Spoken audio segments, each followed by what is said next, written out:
Good afternoon, everyone.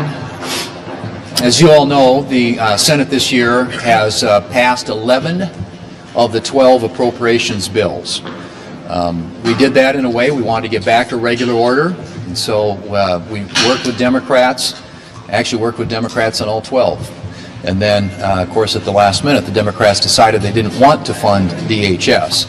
And so we've now had 2 long shutdowns of DHS, so long that the employees at DHS has been unfunded for a longer time than it's been funded. So those employees over there have not been paid for more days than they've been paid in this fiscal year, if you can believe that.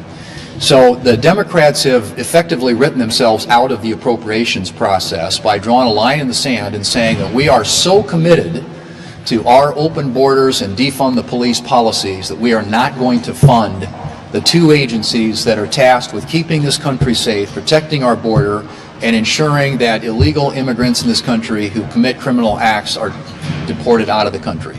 That's pretty much what it is, as simple as that. And so what we have been forced to do, and frankly this is not my preference, but it is a reality, we are going to use the reconciliation process to fund those 2 important agencies. And so we will be getting on a bill later today, a budget resolution that will be the unlock the next step, which is budget reconciliation, that will enable us to ensure that those who carry out law enforcement responsibilities in this country are actually funded. And so I had to say again, what did the Democrats get out of all these shutdowns? The long shutdown in the fall, now this is 68, 69 days here on DHS. I can't determine what that is. They wanted to make it about reforms. And so the White House made reforms, we offered up reforms, and they kept moving the goalposts, walking away from it. It became very clear that their base had convinced them that the only thing to do is to defund the police and to go back to the Biden open borders policy. That is effectively what this is all about. Republicans are not going to allow that to happen, which is why we have been forced by the Democrats to use the reconciliation process to see that these 2 important agencies are funded. We will be doing that starting today for the balance of this week, and that will unlock, as I said, the second step budget reconciliation to come later. Senator Brasso. Well, Republicans are committed to a safe and a secure America. And that's why today we are moving forward to fully fund our nation's security in the Department of Homeland Security, and we're going to do it without a single Democrat vote, because the Democrats were doing this in the face of their historic obstruction. Why are they doing it? It's because they would rather stand to protect illegal immigrant criminals than protect law-abiding American citizens. They wanted to fund ICE. They wanted to fund Border Patrol. They want to go back to the days where 10 million illegal immigrants flooded into our country, criminals, drug dealers, gang members, all of it. What they want to do is dangerous, it's reckless, and it's radical. Republicans are united and committed to a secure border and a safe America. Leader Thune, good afternoon. What are you willing to entertain as a possible add-in to this reconciliation bill besides DHS money? What are you willing to accept? Bond money? Save America Act? Well, what this does, the budget resolution simply sets some top-line numbers. So the conversation about with that kind of granular detail will happen later when we get into reconciliation. But, you know, obviously we think it's about this, and we think the narrower and the tighter we keep the conversation around this, the more likely it is that we have success in passing it in the House and in the Senate and putting it on the President's desk. So that's the objective here, that's the goal here. I'm sure you know, because I've seen you all reporting on it. We have other members who would like to do other things through reconciliation, but this particular exercise has a specific purpose in mind, and we intend to stay focused on it. Leader, can reconciliation pass without muster with the parliamentarian? If it had save that, without save, can you get the votes to pass it? I think I'm confident, of course I got to rely on the whip here, that we will get the votes to pass it in the Senate.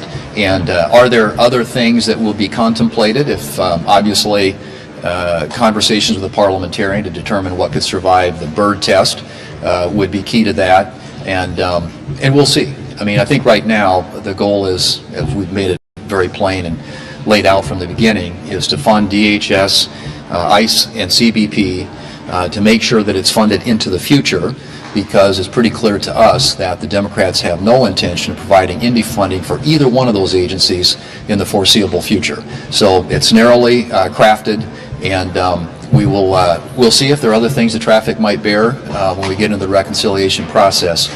But my goal is to do this quickly and hopefully in a way that enables us to get it through the House and on the President's desk. There's a 60-day mark when it relates to the War Powers resolution is coming up next week. As you know, your members have been willing to give this administration latitude, but some of them do say they want more details. Are you concerned that Republicans might vote with Democrats on the War Powers resolution if there aren't more details from the administration? There's going to be another War Powers vote tomorrow, and so we'll get a chance again to see where everybody lands on it. But I think that most of our colleagues believe that the President is correct in making sure that Iran can't threaten the world with a nuclear weapon, and frankly that their ballistic conventional weapons have become disproportionately favorable to Iran relative to other countries in the region. And so taking out that capability, taking out their Navy, are all things that I think are going to serve the long-term strategic national security interests of the United States, as well as ensuring that our allies in the region aren't threatened by Iran's military capabilities and terrorist threats and everything else that comes with it. So we're supportive of what the President is doing. We have colleagues, as you point out, who are interested in more information about this, and I've always encouraged them to reach out to the administration officials. They've been very forthcoming when I've asked questions from whether it's the Secretary of Defense or the Chairman of the Joint Chiefs or Secretary Rubio. They've been very forthcoming with information about this, and the President himself. So, we'll see. We've got to vote on this again. That'll happen tomorrow. But and the President does have under the law another 30 days that he can unilaterally extend it.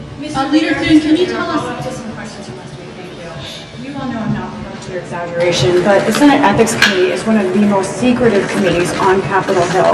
We've had another representative in the House just resign. There is a reckoning, especially on the House side right now, over allegations of misconduct.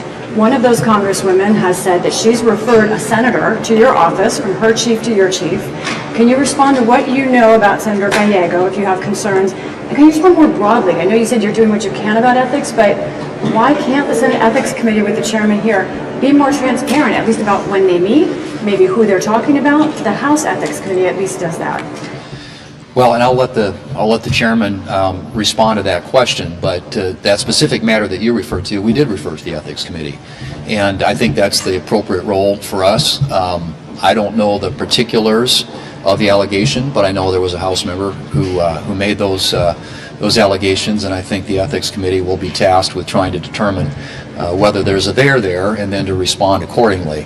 But and I'm, again, the Ethics Committee in the Senate is designed to ensure that this institution and its members conduct themselves in a way befitting of the office, and that we're doing things in an ethical manner. But Senator Inhofe, sorry. Good flashback, yes, yeah. So let me just say, the Senate Ethics Committee is extremely serious about taking on allegations.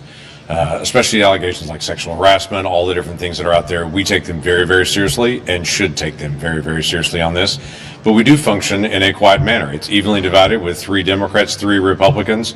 We have a very open conversation about all the different issues, and we work our way through it. As you know, in the political world that we live in, a lot of allegations come to us that they're unfounded at the end of it. We literally get hundreds of different allegations that just come at us. We go through those, try to evaluate, is there any there? If there is, then we continue to move forward. If they're not, then it's political theater on this. So we take every single one of them and work our way through the process on this. We're already working our way through all the things that have been handed to us, but you're correct. We're not going to release it out to be able to go through the process on this. This is an equally divided, the House also has a process where they have 2 ethics committees historically on this, and there's a lot more public that comes out on it, and then they find out at the end of it that it becomes the theater of the allegations. So it facilitates more allegations because it creates more theater to be able to be in that. We have not in the Senate. have resigned because of the House Ethics Committee, and in part, we may not have gotten to this point except for the transparency on the House. No, I wouldn't agree on that. I would only say the House Ethics Committee was doing its work. They were working their way behind the scenes and let members know we're complete with this phase of the work. We're now moving to the next phase. They were not trying to be transparent at the beginning of it and to say we've got allegations, because that just facilitates more people throwing out more allegations and creating more theater. We want to be able to find out, is this factual or is this a political attack on every single time that we go through this, and we go through a lot of them. Once it gets to that stage, yes, things do start coming out. And this whole group can go backwards to be able to think through when that has happened in the Senate as well. It's not hard to be able to research to be able to find the exact same type of issues that have happened in the Senate in the past. But at the beginning, we always start very, very privately to protect members, because we don't want to facilitate frivolous accusations. We want to facilitate accurate accusations and then actually work through to be able to hold each other to account. And we're erring on the side of lawmakers and not the accusers. No, ma'am, that's not true. Members from frivolous accusations. You're Sure we saying do. that most of them are. No, but you're making a huge jump then to be able to say we're not protecting accusers. That's not true. On the side of the lawmakers to protect them. We want to err on the side of all individuals. I started with saying that we're very serious about sexual harassment, and we're very serious about the victims on that. If you'll remember, that's where I began. So our focus is all folks have to be heard on this, but we live in a political world. In a political world, if every ethics charge goes out there, everyone then grabs that ethics charge, uses it in a campaign and say there's been an ethics charge out there, the ethics committee is talking about it, and suddenly becomes drama and facilitates more things coming at us. We want to take seriously every victim, every accusation, but we also understand the environment that we work in. Senator, can One last question. confirm if Jay Powell's still being investigated? Yeah, on he had his hearing today. It went very well for him among the Republicans. Tom Tillis has again endorsed him as a great pick, but he reiterated he's not going to allow this nomination to go forward while the DOJ is still investigating. What is sort of your view on how to resolve this and what the administration can do to get this across the finish line? I think we all agree that Kevin Warsh is a great pick, and hopefully will be confirmed. And I'm hoping that these other matters related to Chairman Powell can be resolved in a way that would enable us to get Warsh out of the committee and across the Senate floor and into the position of chairmanship.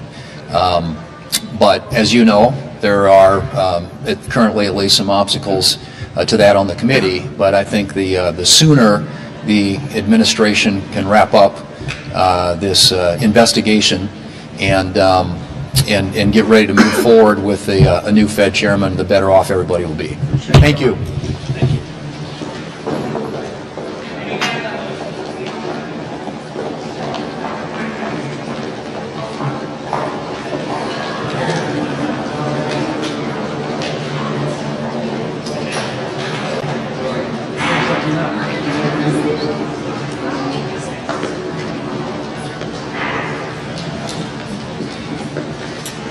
Good afternoon, everybody. I'm joined by Senators Klobuchar and Merkley.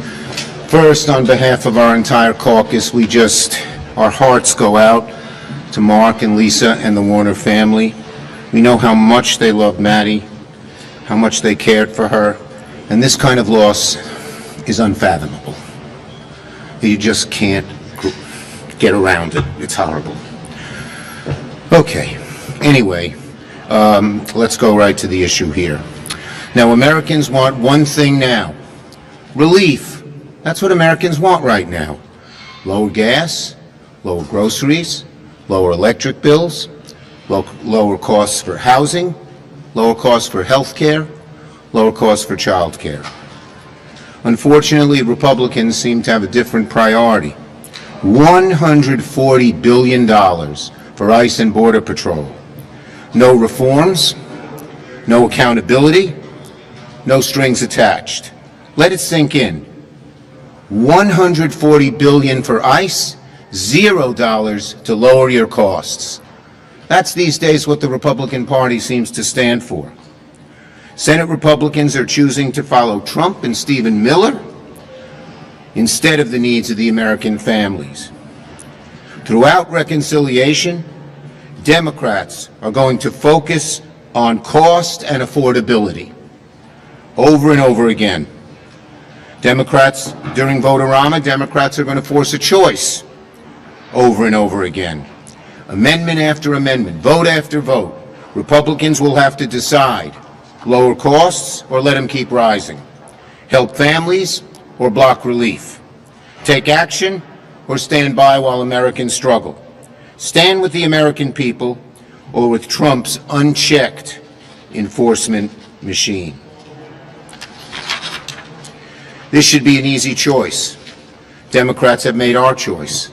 More money in Americans' pockets. Republicans have made their choice. Money for Trump's masked agents and their lawless conduct. That's their priority. Americans don't want blank checks for enforcement. They want accountability. Americans don't want shutdowns for FEMA or Coast Guard or TSA or CISA. They want those agencies funded and working. Americans don't want an endless, costly war in Iran driving up gas prices. They want it ended. Americans want relief. Republicans aren't delivering it. During reconciliation, Democrats are going to make sure the country sees the contrast loud and clear. Senator Klobuchar. Thank you very much, Senator Schumer. Republicans are trying to use this reconciliation now to give themselves this blank check for ICE when they know the problems. They know it because Kristi Noem was fired by the president after she couldn't even answer simple questions about why a Hmong elder was pulled out of his house in Minnesota in 10 below zero weather, driven around for an hour in his underwear until they realized they had the wrong guy, or why Renee Good and why Alex Preddy were shot in the back just for exercising their constitutional rights. She couldn't answer those, she was fired. They also know the havoc that was wrought, not just in Minnesota, but across this country. So we sat down and talked to them. Leader Schumer sat down and talked to them, and finally an agreement was reached in the Senate. You're all aware of what it was. 100 senators from Bernie Sanders to Ted Cruz agreed that we should fully fund TSA, FEMA, cybersecurity, and the Coast Guard. And that border control and ICE, those negotiations could continue for reforms, or the Republicans could have figured out what to do. Passed it in the Senate, 100 senators agreed. And then it went over to the House Republicans, chaos again ensues, and now we are where we are. So $70 billion in one committee alone for Homeland Security, as Senator Schumer points out, another 70 in another, but $70 billion. Think about what that could pay for, and that is the argument we are going to be making. Instead of $70 billion more for ICE, that could pay for 200,000 local police officers for 3 years. 200,000 local police officers who could be helping to patrol the streets, could be helping to solve rapes, could be out there going after burglars, could be out there investigating crimes and keeping our communities safe, but instead they want to put $70 billion into ICE. ICE, with untrained people running around with 47 days of training, as a whistleblower recently told us. ICE, that there are no constraints and bounty systems that were in place. That's what they plan to do. So this is a choice. Another choice, $70 billion or 2 years of the premium tax credits extended for everyone in the country for Affordable Care Act plans. What do you think Americans would choose? Or 1 year of hearing, vision, and dental all paid for every single senior on Medicare? I wonder what Americans would choose. So that's the choices that we're going to be giving, not just our colleagues, but the country.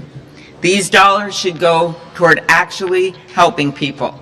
That agency needs reform in a big way, but the case that we are going to be making is, how would you rather spend your money? Thank you, Senator Klobuchar. Back in 1974, Congress passed an act with every single senator in support saying we need to control impoundments and we need to get deficits under control. And the special mechanism that they created was called reconciliation, to be used only for deficit reduction. Fast forward 22 years from that, and Republicans did a nuclear option. And they said, hey, this can also be used to increase the deficits. Well, that was all to unleash massive tax giveaways to the richest Americans that have created massive debt for the United States going forward. And now fast forward today, and what are the Republicans doing? Starting to use reconciliation for routine appropriations. And not just to replace 1 year of appropriations, but to replace 3 years of appropriations. This is an absolute end run around the bipartisan work of the Appropriation Committee. And we have to understand the significance of that moment as it's going to play out over time. But they're not undertaking this massive violation of the norms of the Senate or the purpose of the Budget Control Act from 1974. They're not doing this to address the challenge of health care. I had the Hospital Association in today, my rural hospitals in Oregon, and our rural hospitals across the entire United States are in trouble. They're in trouble now, and they're really worried about next year when the provisions in the big, so-called Big Beautiful Bill, H.R. 1, are going to greatly reduce the revenues for rural clinics and rural hospitals. No, this violation of the norms is not being done to address the cost of housing in America. Imagine the way that we could address the housing shortage in this nation with this kind of funding. So not for health care, not for housing, not for education, not for the foundations for American families, but for secret police, for enhancing the ability to have mass roundups of dark-skinned individuals in the United States of America. The expansion of the secret police enterprise. Not one reform has been done by the Republicans. Not getting rid of the mass. Not requiring that you would have to have a warrant to knock down a door. Not stopping the unmarked uniforms or the unidentified vans. Not stopping the detainments in which individuals have extraordinary difficulty reaching a family member or reaching an attorney. This is the wrong direction for America, and think about this. They already have funded CBP and ICE.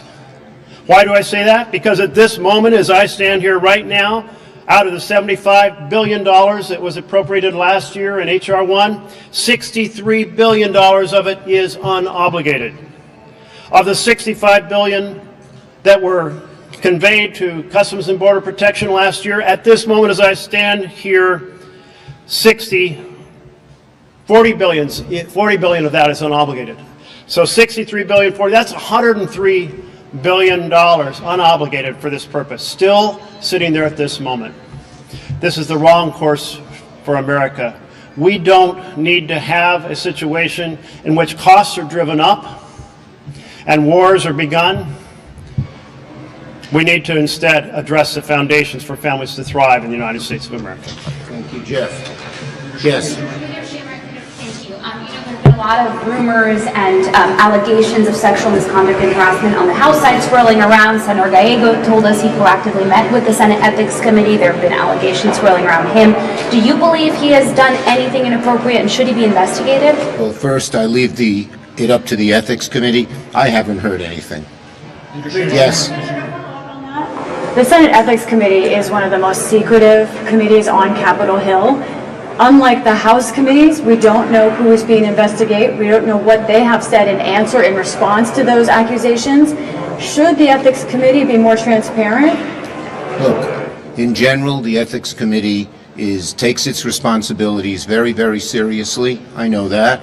But you can always do more. on when it comes to sexual harassment. Yes, no, I'm calling women in a row.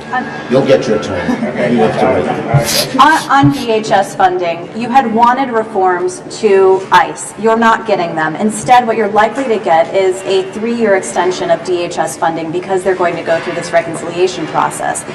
Without the reforms and without the guardrails that you wanted, did Democrats overplay their hand here? Not at because all. it's the longest shutdown in DHS history. What did Americans get out of this? The bottom line is, we have said from the beginning that we will not fund ICE or Border Patrol unless there are simple, common sense reforms that Americans support.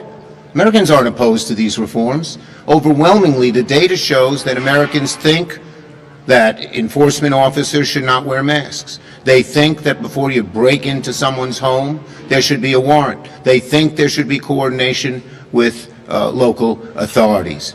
And so the Democrats have been, and look, we're united, we're strong. They're tied in a knot. They're twisting themselves in a pretzel.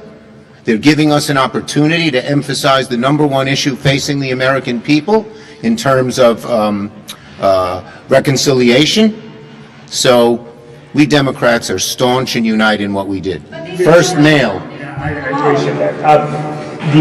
Last week, a record number of Senate Democrats voted to block arms sales to Israel. And also recently, one of the leading Senate candidates in Michigan, Democratic candidates, said that the Israeli government was just as evil as Hamas. You have voted to continue those arms sales.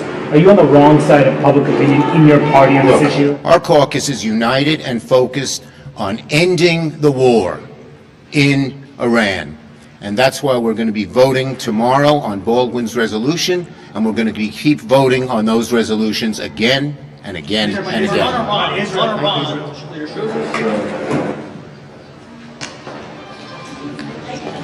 Well.